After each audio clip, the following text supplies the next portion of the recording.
Hello दोस्तों, कल हमने सूर्य, पृथ्वी और इसके चंद्रमा के बारे में देखा था।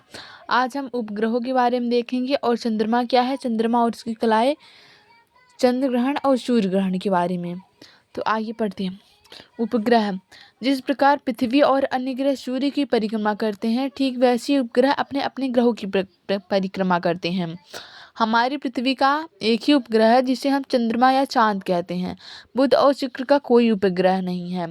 मंगल के 2 उपग्रह हैं, बृहस्पति के 63, शनि के 33, अरुण यूरेनस के 27 और वरुण नेपच्यून के 13 तथा प्लूटो 52 ग्रह का एक उपग्रह है। जैसे हमने पिछले वीडियो में बताया था कि प्लूटो को 2006 में निकाल दिया गया है ग्रहों की श्रेणी से। इसके बाद आता है शनि के चारों ओर घूमती हुई धूल के अनेक छल्लों। जैसे शनि जब घूमता है, ये रहा शनि, ये जब ये जो इसका छल्ला दिख रहा है, ये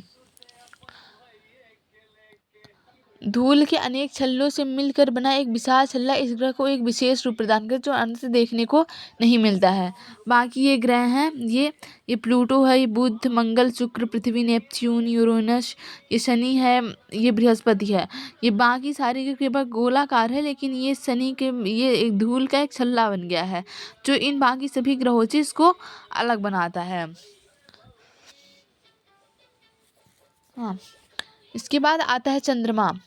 यह हमारी पृथ्वी का उपग्रह है। इसकी पृथ्वी से दूरी लगभग 4 लाख किलोमीटर है। यह लगभग 1/2 मतलब 29 दिन और आधे दिन में पृथ्वी की परिक्रमा पूरी करता है। इस अवधि को एक मास कहते हैं। सभी ग्रहों और ग्रहों की भांति चंद्रमा भी सूर्य से ही प्रकाश पाता है। जब चंद्रमा पृथ्वी और सूर्य के बीच होता है और इसका अप्रकाशित भाग हमारी ओर होता है, तब हमें चांद दिखाई नहीं देता, जिसे चंद्र ग्रहण भी कहते हैं।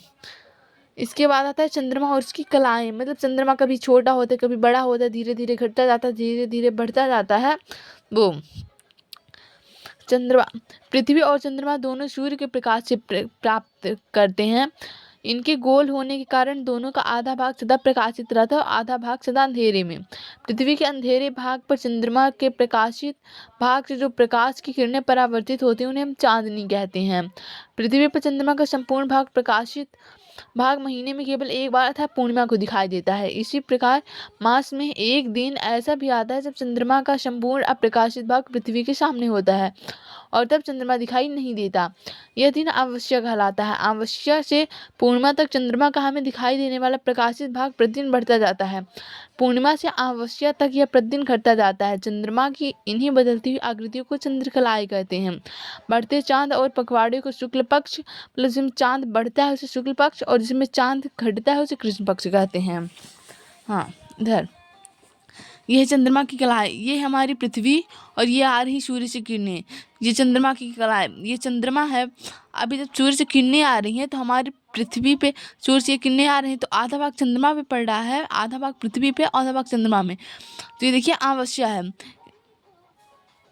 पूर्णिमा आ रही है। इसके बाद फिर सूर्य की तिरछे सामने आ रही है, फिर धीरे धीरे बढ़ रहा है, चांद बढ़ रहा है। पहले पूर्णिमा है, फिर यहाँ थोड़ी तिरछी किरणें आई तो इधर पृथ्वी सामने आ गई, तो ये थोड़ा अंधेरा हो गया। इसके बाद थोड़ी और तिरछी किरणें पड़ी तो और ज़्यादा अंधेरा हो गया। इसके बाद फिर मध्यस्थ में आ गई तो आधा चंद्रमा अंधेरे में चला गया, आधा ही बचा। इसके बाद फिर और तिरछी, तो इधर से थोड़ी सी प्रकाश आया, बाकी प्रकाश इधर चला गया। इसके बाद थोड़ा सा, इसके बाद पूरी किरण जब पृथ्वी ले लेती है तो पूरा अंधेरा अमावस्या आ जाती है।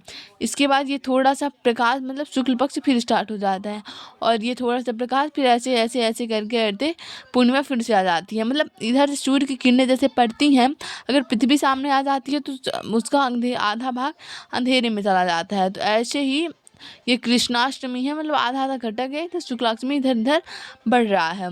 तो यही है चंद्रमा की कलाएं। और अब हम देखते हैं सूर्य ग्रहण और चंद्र ग्रहण कैसे पड़ता है।